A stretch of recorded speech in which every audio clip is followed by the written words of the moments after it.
ونصلي على رسوله الكريم وعلى آله وصحبه أجمعين أما بعد فأعوذ بالله من الشيطان الرجيم بسم الله الرحمن الرحيم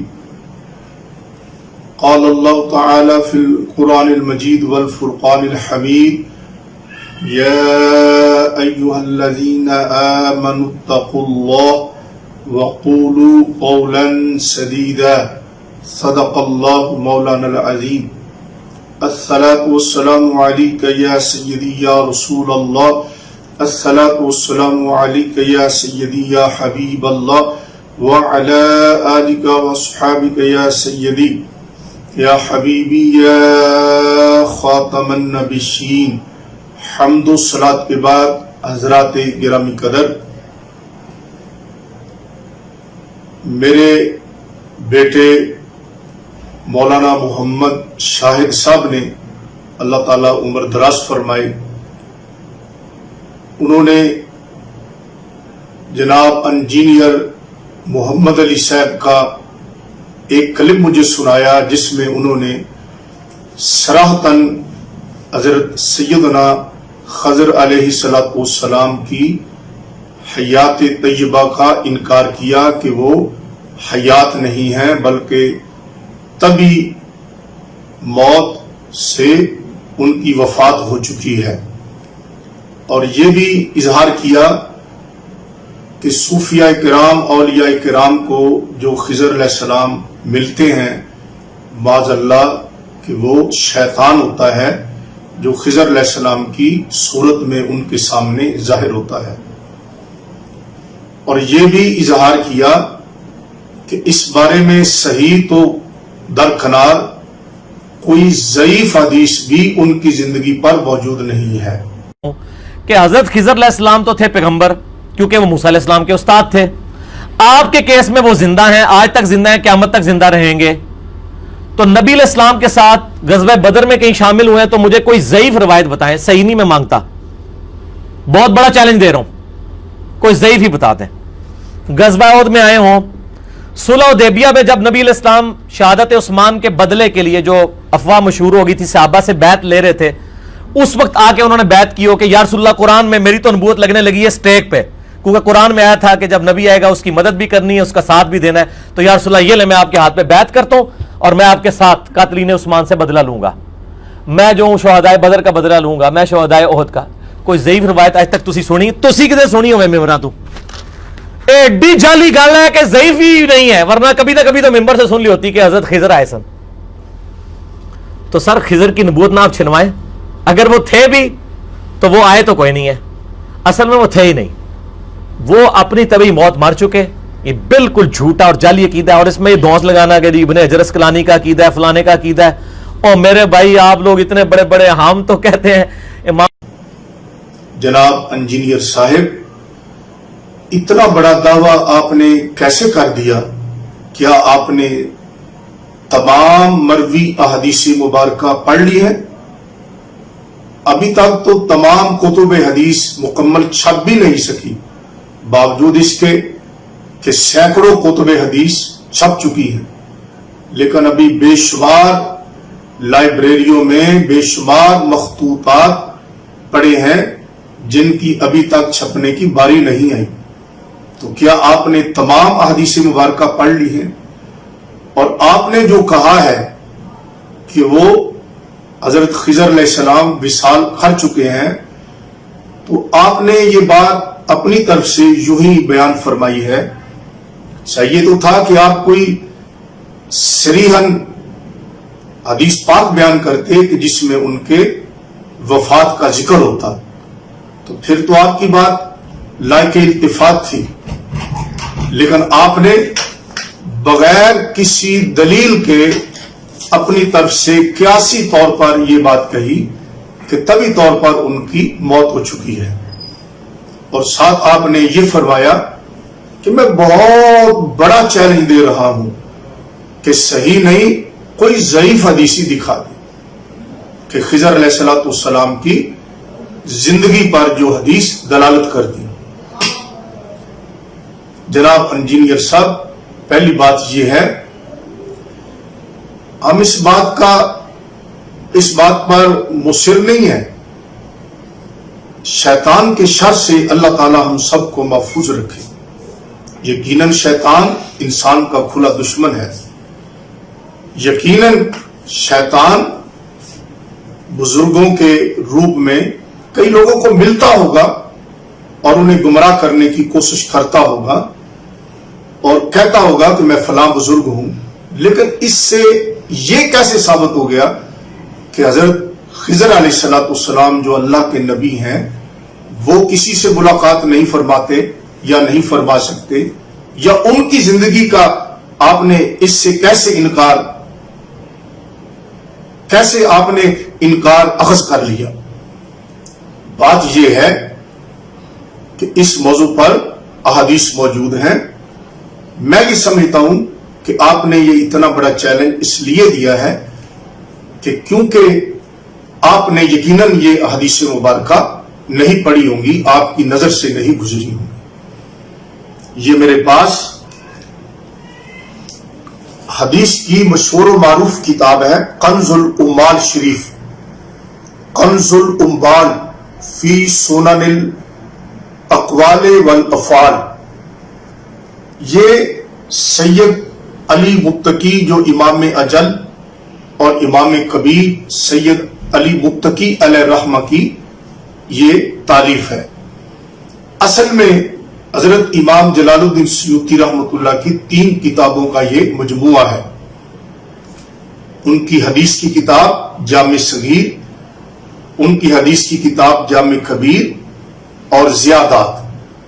امام سیوطی علیہ الرحمہ نے ان تینوں کتابوں کو فقہی ابواب پر مرتب نہیں فرمایا تھا.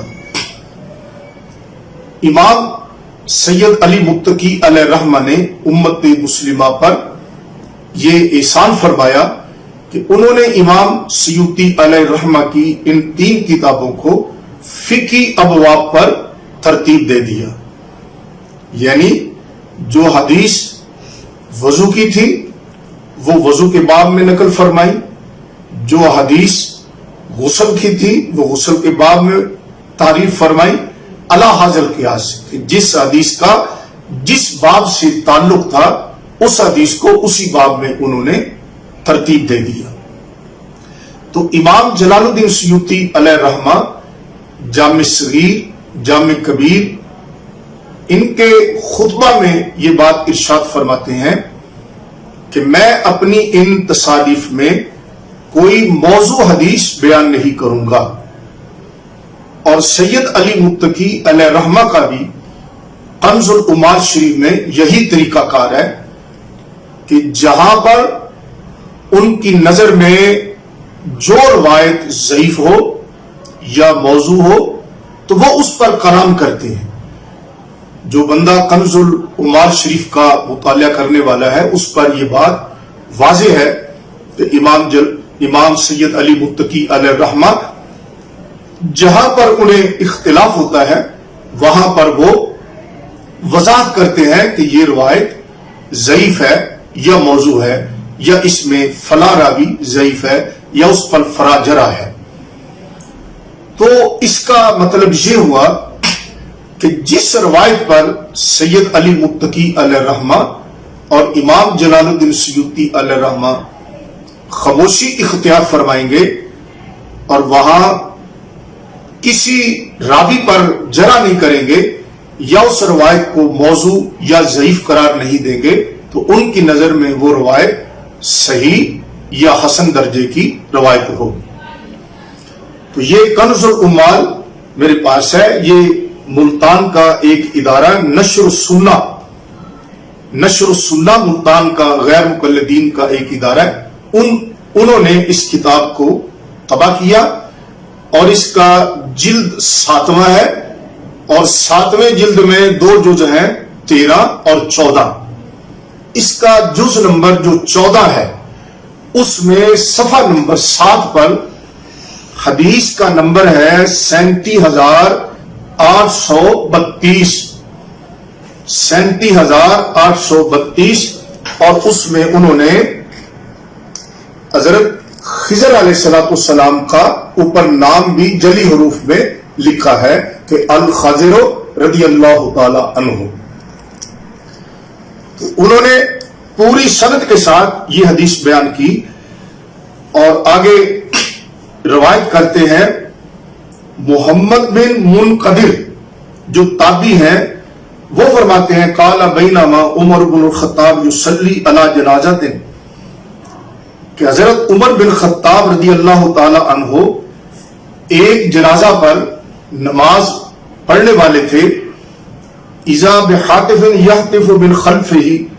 اچانک آپ کے پیچھے سے کسی نے آواز دی لا تسبقنا بالصلاۃ یرحمک اللہ کہ اے عمر فاروق رضی اللہ تعالی عنہ ہمیں نماز جنازہ پڑھنے سے پیچھے نہ رہنے دو اللہ تم پر رحمت فرمائے. فانتظرہ حتی لحق بالصف حضرت عمر فاروق رضی اللہ تعالی عنہ نے اس بندے کا انتظار فرمایا حتیٰ کہ وہ صف میں شامل ہو گیا. فکبر عمر وکبر معہ الرجل تو حضرت عمر فاروق رضی اللہ تعالیٰ عنہ نے جنازہ پڑھانا شروع کیا. آپ نے تکبیر فرمائی اور اس بندے نے بھی ساتھ تکبیر کہی. فقال الحاتف ان تعذبه فكثيرا عصاك وان تغفر له فقيرا فان تغفر له فقير الى رحمتك. اس حاتف نے یہ کہا کہ اے اللہ اگر تو اس کو عذاب کرے تو تیرے کثیر بندے گناہگار بھی ہیں اور اگر تو اس کی مغفرت فرما دے تو اے اللہ یہ تیرے در کا فقیر ہے محتاج ہے. فنظر عمر واصحابہ الی الرجل اس بندے کو حضرت عمر فاروق رضی اللہ تعالی عنہ نے بھی دیکھا اور دیگر اصحاب نے بھی اس بندے کو دیکھا. فنظر عمر واصحابہ الی الرجل وہ بندہ جو حضرت عمر فاروق رضی اللہ تعالیٰ عنہ کو پیچھے سے آواز دے رہا تھا کہ اے عمر فاروق مجھے بھی جنازے میں شامل ہو جانے دو اللہ تم پہ رحمت فرما.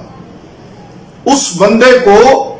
حضرت عمر فاروق نے بھی دیکھا اور آپ کے باقی ساتھیوں نے بھی دیکھا. فلما دفن المیت جب میت کو دفن کر دیا گیا وصور الرجل علیہ من تراب القبر سور الرجل علیہ من تراب القبر اس بندے پر جب اس کی قبر کی مٹی برابر کر دی گئی قال طوبی لک یا صاحب القبر تو اس بندے نے کہا جس بندے کو حضرت عمر اور حضرت دیگر اصحاب نے دیکھا یا صاحب القبر طوبی لک یا صاحب القبر اے صاحب قبر تیرے لیے مبارک ہے اگر تو عریف نہیں ہے خازن نہیں ہے تو کاتب نہیں ہے اگر تو شرطیہ نہیں ہے. قال عمر حضرت عمر رضی اللہ تعالی عنہ نے فرمایا خذول الرجل نسأل عن صلاتی و کلامی ھذا ومن ہوا. حضرت عمر رضی اللہ تعالی عنہ نے فرمایا کہ اس بندے کو ذرا ٹھہراؤ تاکہ ہم اس سے سوال کریں اس کے کلام کے بارے میں اور اس کی نماز کے بارے میں. من ہوا اور وہ کون ہے. فتوارا عنہم پس وہ بندہ نگاہوں سے اوجل ہو گیا. فناظروا فاذا اثر قدمه ذراع تو نبی پاک علیہ الصلوۃ والسلام کے اصحاب نے حضرت عمر فاروق رضی اللہ تعالیٰ عنہ کے دیگر ساتھیوں نے جو جنازے میں شامل تھے انہوں نے دیکھا کہ ان کے پاؤں کے نشان ہیں اور ان کے قدم کا جو نشان ہے وہ ایک ہاتھ لمبا ہے. فقال تو حضرت عمر رضی اللہ تعالی عنہ نے فرمایا ھذا واللہ الخضر الذی حدثنا عنہ النبی صلی اللہ علیہ وسلم. حضرت عمر فاروق رضی اللہ تعالی عنہ نے اللہ کی قسم اٹھا کر کہا کہ اللہ کی قسم یہ وہی خضر علیہ السلام ہے جن کے متعلق ہمیں نبی پاک علیہ السلام نے بیان فرمایا ہوا. دیکھیے